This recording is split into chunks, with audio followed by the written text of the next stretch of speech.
¿Puede la deuda privada de una empresa ser más segura que la deuda pública de un Estado? Sí, y cada vez son más los casos. Veámoslo. Tradicionalmente, los inversores han considerado más segura a la deuda pública que a la deuda emitida por empresas privadas. La razón fundamental es que los estados poseen capacidad fiscal para recaudar impuestos sobre esas mismas empresas privadas. Por tanto, si una empresa privada puede pagar su deuda, con más razón ha de poder pagarla el gobierno, que puede cobrarle impuestos muy elevados a esa empresa privada y a muchas otras para hacer frente a la amortización de su propia deuda. Tan es así que a la deuda pública se la ha denominado durante mucho tiempo activo libre de riesgo. Supuestamente, el título de deuda pública dentro de una economía representa el activo financiero menos arriesgado dentro de esa economía, de tal manera que el tipo de interés que abona ese título de deuda pública constituye la base sobre la cual se determinan todos los otros tipos de interés de la economía.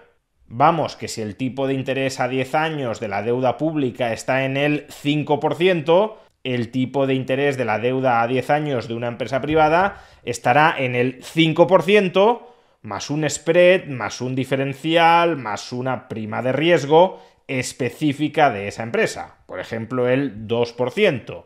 5% de riesgo base expresado en el tipo de interés de la deuda pública, más 2% de diferencial de prima de riesgo de esa empresa privada, tipo de interés del 7% en los bonos de esa empresa. Pero esta dinámica ha empezado a cambiar durante los últimos años.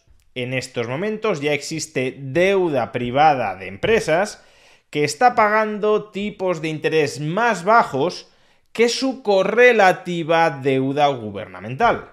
Por ejemplo, la rentabilidad de la deuda de Siemens que vence en el año 2028 es del 1,96%. Y en cambio, la rentabilidad de la deuda pública alemana equivalente en plazo es del 1,99%. Algo similar sucede con Microsoft.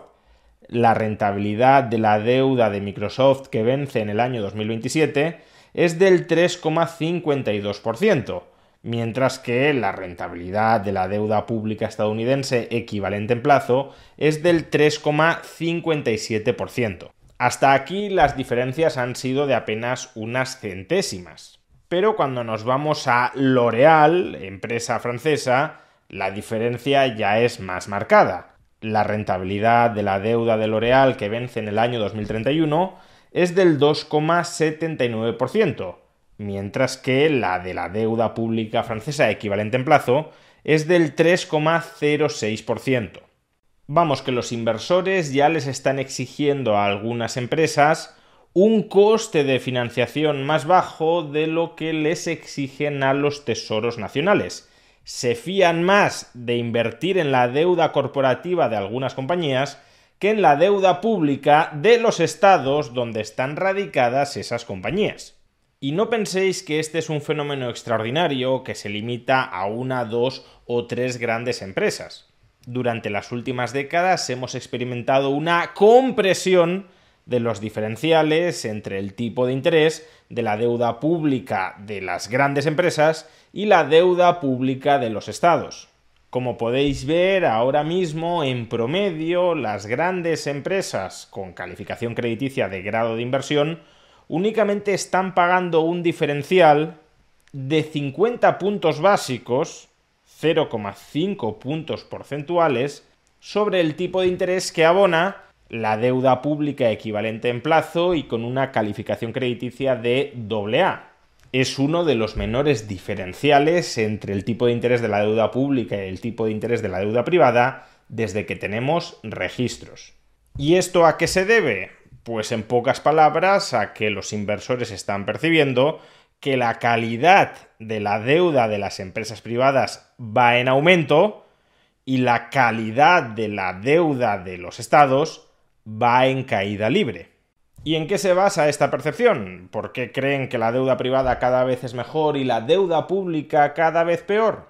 Pues antes de responder a esta muy relevante pregunta, dejadme que os recuerde que si queréis invertir en deuda pública o en deuda privada corporativa, esto es algo que podéis hacer a través de los nuevos ETFs de renta fija de Trade Republic. Si en lugar de invertir en acciones que a corto plazo pueden tener una mayor volatilidad que los bonos, quieres invertir en renta fija, Trade Republic te proporciona el vehículo para hacerlo a través de su broker. Podrás escoger la duración que más te interese, por ejemplo, vencimiento en diciembre de 2026, vencimiento en diciembre de 2027, vencimiento en diciembre de 2028, etc., para cerrarte el tipo de interés correspondiente a cada uno de estos vencimientos. Tipos de interés anuales en euros que pueden alcanzar el 3%. A su vez, y si quisieras invertir en dólares, Trade Republic también te ofrece la posibilidad de invertir en renta fija pública o privada de los Estados Unidos, con tipos de interés anuales que pueden llegar a superar el 4% en distintos vencimientos. Si quieres obtener más información sobre los nuevos ETFs de renta fija de Trade Republic, podrás encontrar esa información pinchando en el enlace que aparece en la caja de descripción de este vídeo o en el comentario destacado. Entonces, lo dicho, ¿por qué el tipo de interés de la deuda privada de algunas empresas es más bajo que el tipo de interés de la deuda pública de los estados donde se hallan esas compañías? Simplificando mucho, podríamos decir que al inversor en bonos le preocupan dos tipos de riesgo. Por un lado, el riesgo de impago del bono y por otro lado, la volatilidad del precio de ese bono.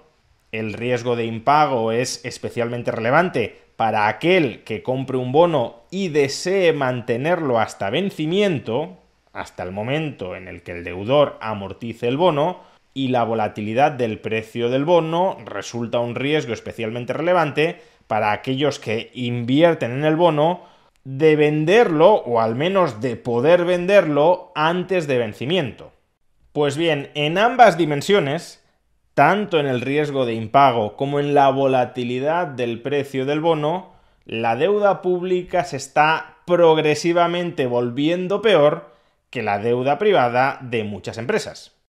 Por un lado, y con respecto al riesgo de impago, cada vez la mayor parte de los estados, y desde luego el Estado francés, también el Estado estadounidense e incluso, en función de los últimos movimientos, el Estado alemán, cada vez los estados abusan más de la emisión de deuda pública. Cada vez los estados están más endeudados en relación con el tamaño de su economía. En cambio, las empresas privadas o las grandes empresas privadas cada vez están relativamente menos endeudadas. Si miramos la evolución de la ratio de deuda sobre EBITDA de las empresas que componen el Standard & Poor's 500 o el Eurostoxx 600, lo que veremos es que esa ratio, lo que pesa la deuda sobre la generación más o menos de flujos de caja por parte de las compañías, ha ido descendiendo desde el año 2008. Por ejemplo, las grandes empresas europeas han pasado de tener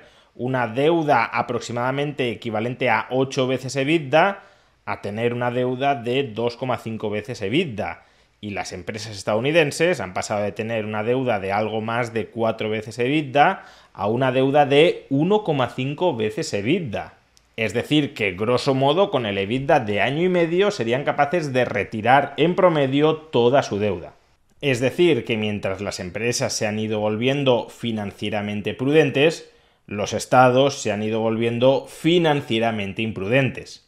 Las empresas cada vez tienen mayor capacidad de repago sobre su deuda y los estados cada vez menor capacidad de repago sobre la misma, al menos en términos reales, es decir, sin generar inflación. Por tanto, claro, si el riesgo de impago de los estados, aun siendo bajo, es más elevado que el de algunas empresas, tiene sentido que desde una perspectiva más fundamental se les requiera a los estados un tipo de interés más alto que a esas empresas para compensar su mayor riesgo. Pero como decía antes, esa no es toda la historia, porque este riesgo de impago resulta sobre todo, no únicamente, pero sobre todo relevante para aquellos inversores que compran deuda pública y que desean mantenerla hasta vencimiento, hasta que se pague o hasta que no se pague en su cartera. Sin embargo, hay muchos otros inversores que compran deuda pública durante un tiempo y luego la venden en el mercado para recuperar liquidez. Y a esos inversores, más que el riesgo de impago a muy largo plazo, que desde luego lo tienen en cuenta, lo que desde luego les preocupa es la volatilidad en el precio de esos bonos. Porque si tienen que vender en un momento en el que el bono ha caído mucho de precio, pues entonces o no vendes cuando necesitas vender o vendes con pérdidas. Pues bien, resulta que durante los últimos años la volatilidad de los precios de la deuda pública gubernamental también se ha vuelto más elevada, incluso si nos restringimos a hablar de la volatilidad a la baja en el precio del bono, también se ha vuelto más elevada que la volatilidad de la deuda privada corporativa. Lo podéis ver en este gráfico para el caso de la deuda pública canadiense y de la deuda privada corporativa de Canadá. La línea gris representa la caída máxima que ha experimentado cada año la deuda pública gubernamental, desde el punto máximo al punto mínimo de ese año. Y la línea azul representa lo mismo, pero para la deuda privada. Y como vemos, durante toda la década pasada, la deuda pública tendía a experimentar mayores caídas más pronunciadas que la deuda privada. ¿Y esto por qué es así? Pues muy probablemente porque los emisores y los gestores de esa deuda pública, es decir, el gobierno de cada uno de los estados que emite la deuda pública, ha venido generando cada vez más ruido político, más tensiones y refriegas políticas internas, que se trasladan en mayor volatilidad en los precios de la deuda pública. Por ejemplo, si hay una suspensión de la actividad de la administración pública en los Estados Unidos, lo que popularmente se conoce como cierre gubernamental, pues obviamente la deuda pública estadounidense fluctúa durante esos días en el mercado. Según se aleje la negociación política del acuerdo, la deuda pública cae, y según se acerque la negociación política al acuerdo, la deuda pública sube. Lo mismo que sucede en Francia. Si cae el gobierno, si no tiene el gobierno mayoría para aprobar unos presupuestos que saneen las cuentas públicas, todo eso es un germen de fluctuación de la deuda pública francesa. Entonces, si los gestores de la deuda pública, por fragmentación política, debilidad institucional, tensiones redistributivas, populismo propio de la democracia, de repartir subsidios y rentas clientelizadoras entre la población.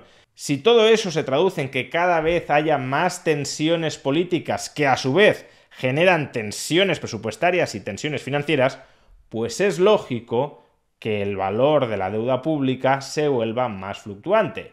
En cambio, tenemos empresas privadas que están al margen de todo ese ruido, que están más profesionalmente gestionadas, que se preocupan por no generar incertidumbres, dudas sobre su capacidad de repago entre sus acreedores, y por tanto esa deuda corporativa es menos dada a experimentar fluctuaciones violentas a corto plazo. Pues bien, si la deuda privada de determinadas empresas tiende a exhibir un valor más estable en el mercado, eso la vuelve más apetitosa para aquellos inversores que no desean necesariamente mantenerla hasta vencimiento en sus balances, sino que quizá en algún momento quieren desprenderse de ella al menor riesgo de pérdida posible. Y si la deuda privada corporativa se vuelve más atractiva por esa mayor estabilidad relativa de su valor que la deuda pública más contaminada por el ruido y la refriega política, pues entonces la deuda privada puede cotizar a un precio más alto, es decir, a un tipo de interés más bajo que la deuda pública. En términos estrictamente económicos, diríamos que los inversores le otorgan una prima de liquidez mayor a la deuda privada corporativa que a la deuda pública. En definitiva, cada vez más inversores profesionales consideran que la deuda privada de muchas empresas posee una mayor calidad, tanto en términos de repago como de estabilidad de su valor en los mercados, que la deuda pública del Estado. Y eso es así no porque las empresas cada vez sean más grandes, incluso más grandes que muchos estados, lo cual es falso. No hay ninguna compañía que sea más grande que, por ejemplo, el gobierno de los Estados Unidos. Eso es así porque las empresas tienden a estar dirigidas por gestores profesionales que se preocupan de generar valor para el accionista y también confianza para los acreedores. Son gestores que están enfocados en ese objetivo prioritario, porque les va su puesto y su supervivencia en ello.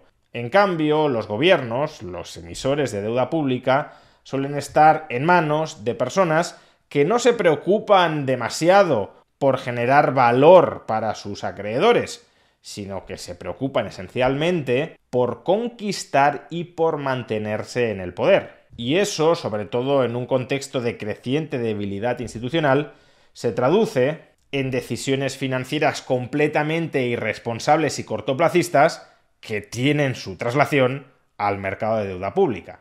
Si no fuera porque, a pesar de todo eso, la brutal maquinaria confiscadora fiscal de los estados sigue estando detrás, y por tanto el Estado sigue teniendo la capacidad de recaudar coactivamente ingentes cantidades de recursos, si no fuera por eso, desde luego, la deuda emitida por muchos estados sería directamente un bono basura. Y aún con eso, aún sin que las empresas privadas dispongan de la capacidad para extraer coactivamente cantidades ingentes de recursos de la población, aún así son capaces de gestionar su deuda mejor que muchos estados. Incluso robando masivamente, los estados resultan deudores menos confiables que las empresas que se limitan a comerciar pacíficamente.